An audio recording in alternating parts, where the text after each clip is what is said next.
Welcome to bird media. నేను వైష్ణవి.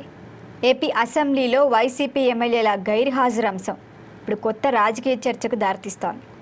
సభా నిర్వహణ, ప్రజాస్వామ్య వ్యవస్థ గౌరవం, ప్రజల ప్రాతినిధ్యం ఇవన్నీ కలిసి ఉండే వేదిక అసెంబ్లీ. మరి అలాంటి చోట వరుసగా గైర్హాజరు కావడంపై స్పీకర్ చింతకాయల అయ్యన్న పాత్రుడు చేసిన వ్యాఖ్యలు ప్రాధాన్యం సంతరించుకున్నాయి. అయితే స్పీకర్ స్పష్టంగా చెప్పింది ఏంటంటే వైసీపీ ఎమ్మెల్యేలు సభకి సరిగ్గా రారు, కానీ వీళ్ళకి జీతం మాత్రం కావాలి. సభకి రాని వాళ్ళకి జీతం ఎందుకు? ప్రజలు ఎన్నుకున్న ప్రతినిధులు సభకి హాజరు కాకపోతే అది ప్రజల పట్ల నిర్లక్ష్యంగా భావించాల్సి వస్తుందని ఆయన అభిప్రాయపడ్డారు. అయితే మాజీ సీఎం వైఎస్ జగన్మోహన్ రెడ్డి మాత్రం ఎమ్మెల్యేగా జీతం తీసుకోవటం లేదని స్పీకర్ పేర్కొనటం మరొక ఆసక్తికర అంశం. మరి ఇది రాజకీయంగా రెండు కోణాల్లో కూడా చర్చకు వస్తోంది. ఒకవైపు నైతిక నిర్ణయంగా కొందరు భావిస్తే, మరొక వైపు సభకి రాకపోవటాన్ని సమర్థించలేమనే వాదన కూడా వినిపిస్తోంది.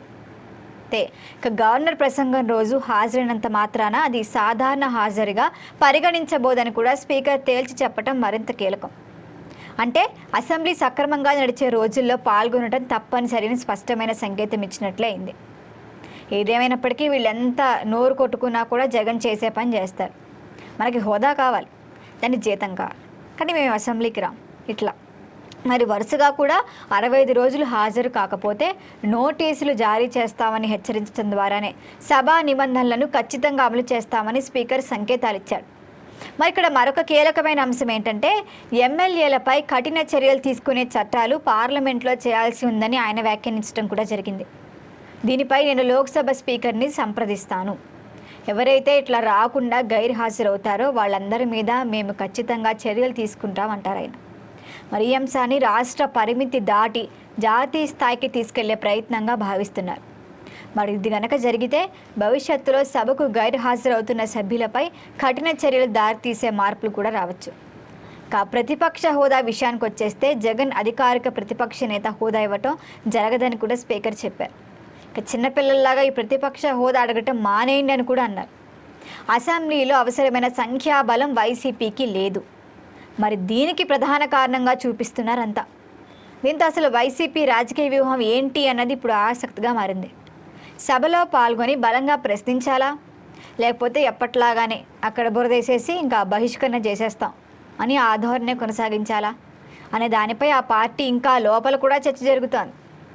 మరి భవిష్యత్తు పరిణామాలు ఎలా ఉండొచ్చు? వరుస గైర్హాజరు కొనసాగితే నోటీసులు జారీ అయ్యే అవకాశం ఉంటుంది. సభ్యత్వం రద్దంశం చట్టపరమైన చర్చకు వచ్చే అవకాశం ఉంటుంది. అసలు ప్రతిపక్ష హోదా కోసం వైసీపీ న్యాయపరమైన మార్గాలు అన్వేషించే అవకాశం ఉంటుంది. అసెంబ్లీ వెలుపల ఆందోళనలు, ప్రజాసభల ద్వారా తమ వైఖరిని బలపరిచే ప్రయత్నం కూడా జరగచ్చు.